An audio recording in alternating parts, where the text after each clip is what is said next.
नमस्कार, मैं अपूर्वा। आप देख रहे हैं दिव्यांग जगत। आइए बढ़ते हैं कुछ खबरों की ओर। उत्तर प्रदेश के दिव्यांग सशक्तिकरण और कुष्ठ रोग से प्रभावित व्यक्तियों के उत्थान के लिए योगी आदित्यनाथ सरकार लगातार कार्य कर रही है। उनको उचित चिकित्सा के साथ हर प्रकार की सहायता दी जा रही है और उनकी योग्यता के अनुसार कार्य देकर समृद्ध भी किया जा रहा है। सरकार की पारदर्शिता और समयबद्धता के चलते कुष्ठावस्था पेंशन योजना और दिव्यांग भरण पोषण अनुदान योजना के तहत लाखों जरूरतमंदों को आर्थिक सहायता प्रदान की जा रही है, जो राज्य की सामाजिक कल्याण नीतियों की मिसाल बन रही है। दिव्यांगजनों को समय से मिल रहा योजनाओं का लाभ। कुष्ठ रोग के कारण दिव्यांग हुए व्यक्तियों के लिए संचालित कुष्ठावस्था पेंशन योजना के तहत प्रत्येक लाभार्थी को प्रतिमाह 3,000 रूपए दिए जा रहे हैं। पिछले 3 वर्षों में 34,994 कुष्ठ रोगियों को इस योजना का लाभ मिला, जबकि वित्तीय वर्ष 2025 से 26 की पहली तिमाही में 12,692 लाभार्थियों को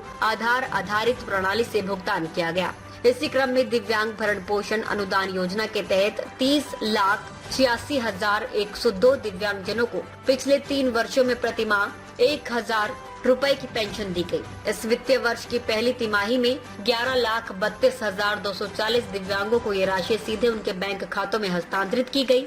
लाभार्थी पात्रता निर्धारण को सरल बनाकर योजनाओं का लाभ। आधार आधारित भुगतान प्रणाली ने इन योजनाओं को पारदर्शी और समयबद्ध बनाया है, जिससे धन के दुरुपयोग की संभावना खत्म हुई। ऑनलाइन आवेदन और जन सुविधा केंद्रों के माध्यम से पात्रता निर्धारण को सरल बनाया गया है, जिसमें BPL, आय सीमा और चिकित्सा प्रमाण पत्र आधार है। ये कदम न केवल कुष्ठ रोगियों और दिव्यांगों के जीवन स्तर को बेहतर कर रहा है, बल्कि समाज में भेदभाव को कम करने में भी सहायक है। सरकार की ओर से आर्थिक सहायता। कुष्ठ रोग के कारण दिव्यांग होने वाले लोगों को सरकार की ओर से आर्थिक सहायता प्रदान की जा रही है। इसके तहत कुष्ठ रोगों के कारण दिव्यांग होने वाले 12,000 से अधिक लोगों को प्रदेश सरकार कुष्ठावस्था पेंशन के रूप में 3,000 रूपए प्रतिमाह लाभार्थी की दर से प्रदान किए जा रहे हैं। यही नहीं, राष्ट्रीय स्वास्थ्य मिशन उत्तर प्रदेश के तहत संचालित राष्ट्रीय कुष्ठ उन्मूलन कार्यक्रम के अंतर्गत कुष्ठ जनित दिव्यांगता से ग्रसित व्यक्तियों को निशुल्क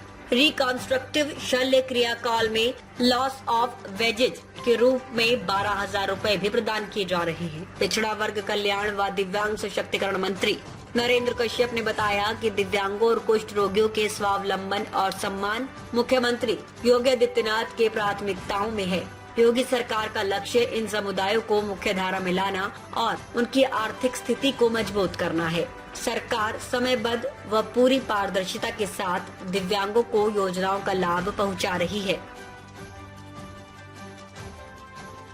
अब तक के लिए बस इतना ही। आगे खबरों को देखने के लिए हमारे चैनल को लाइक करें, शेयर करें, सब्सक्राइब करें। नमस्कार।